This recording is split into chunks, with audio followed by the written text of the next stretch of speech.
Diriwayatkan bahwa Abul Fawaris Syah bin Syuja Al-Kirmani berasal dari keluarga bangsawan dan banyak karya-karyanya mengenai sufisme yang telah hilang.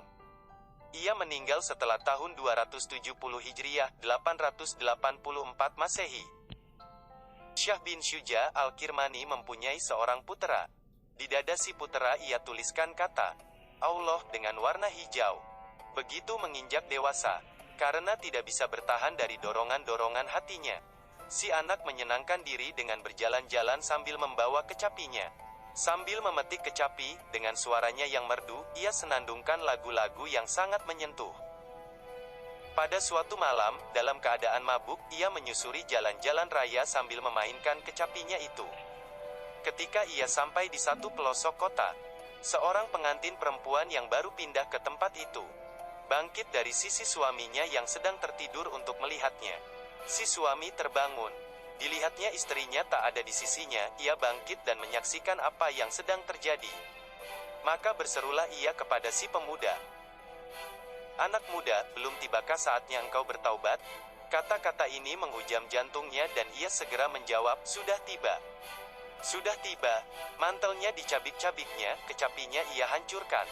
Kemudian ia mengunci diri di dalam kamarnya dan selama 40 hari tidak makan apapun.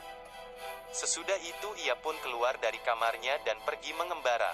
Mengenai kelakuan anaknya itu, Syah bin Syuja Al-Kirmani berkomentar, yang kucapai selama 40 tahun telah diperolehnya dalam waktu 40 hari saja. Syah bin Syuja Al-Kirmani juga mempunyai seorang puteri. Para pangeran Kirmani telah datang untuk melamarnya. Syah bin Syuja Al-Kirmani minta kelonggaran selama 3 hari sebelum memberi keputusan. Kemudian ia pergi menjelajahi masjid ke masjid.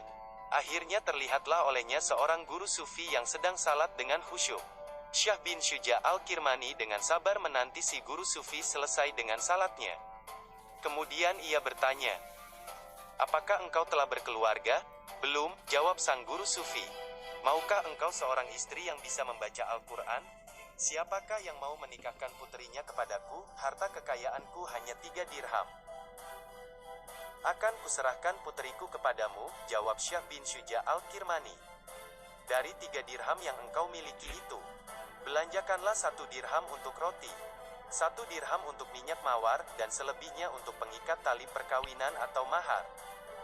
Akhirnya mereka sepakat. Malam itu juga Syah bin Syuja Al-Kirmani mengantarkan puterinya ke rumah si guru sufi. Ketika memasuki rumah itu, terlihatlah oleh si gadis sepotong roti kering di dekat sekendi air.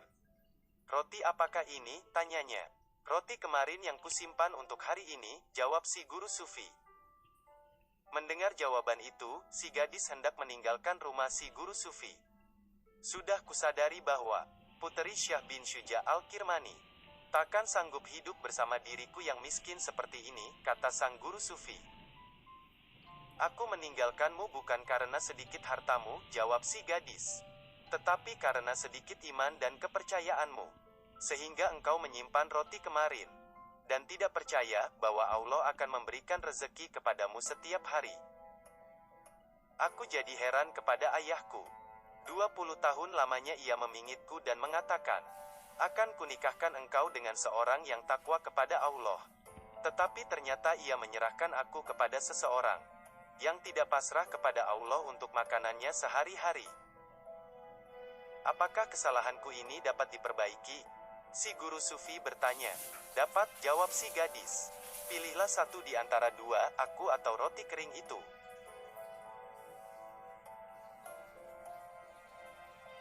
Sumber kisah diambil dari kitab Tazkiratul Auliya karya Syekh Fariduddin Attar.